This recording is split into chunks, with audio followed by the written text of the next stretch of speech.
Hello friends, आपका हमारे YouTube channel चक दे India में स्वागत है। आज मैं आपको इतिहास के तीनों भागों प्राग ऐतिहासिक काल, अर्ध ऐतिहासिक काल और ऐतिहासिक काल के बारे में बताऊंगी। पहला है प्राग ऐतिहासिक काल, इसे प्री हिस्ट्री भी कहते हैं। प्री हिस्ट्री दो शब्दों से मिलकर बना है, प्राग प्लस ऐतिहासिक। प्राग का अर्थ क्या होता है?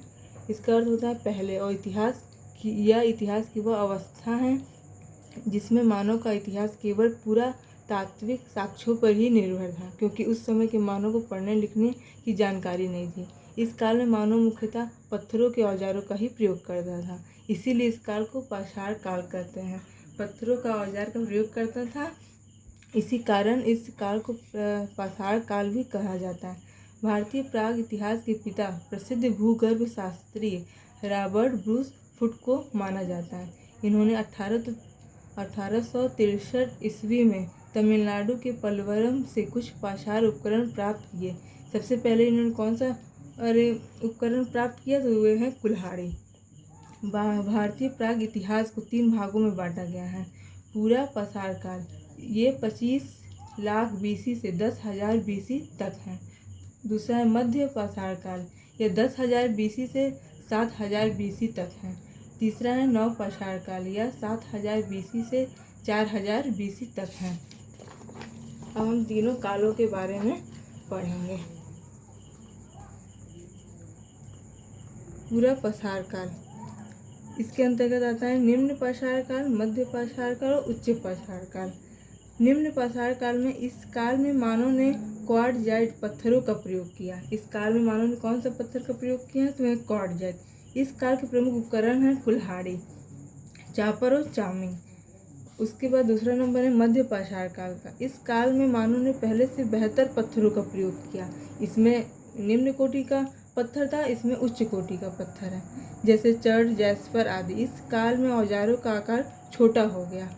इस काल में ब्लेड किस्म के औजार भी बनाए गए। इस काल के प्रमुख औजार तछड़ी, स्कैपर, भेदनी आदि भी थे।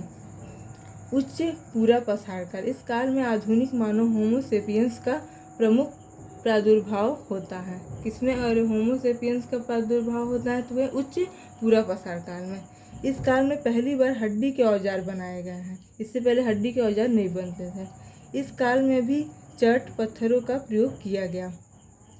अब आता है दूसरा मध्य पाषाण काल। इस काल में पत्थरों के औजार छोटे हो गए, इसीलिए इस काल को माइक्रोलिथिक काल के नाम से जाना जाता है। इस काल के प्रमुख उपकरण समलंब, धनुष, बाण आदि थे। अगर पूछे कि किस काल में धनुष बाण वाले उपकरण थे, तो वह मध्य पाषाण काल में। इस काल में मानव ने पशुओं को पालना प्रारंभ किया। मानव द्वारा पाला गया पहला पालतू पशु कौन है, तो कुत्ता है। मध्य पाषाण काल की खोज 1867 में कार्लाइल ने की। नव पाषाण काल, इस काल को क्रांतिकारी काल कहते हैं, क्योंकि इस काल में मानव ने खाद्य उत्पादन करना शुरू कर दिया। अभी तक मानव सिर्फ पशुपालन करता था, लेकिन नव पाषाण काल में खाद्य उत्पादन भी करना शुरू कर दिया।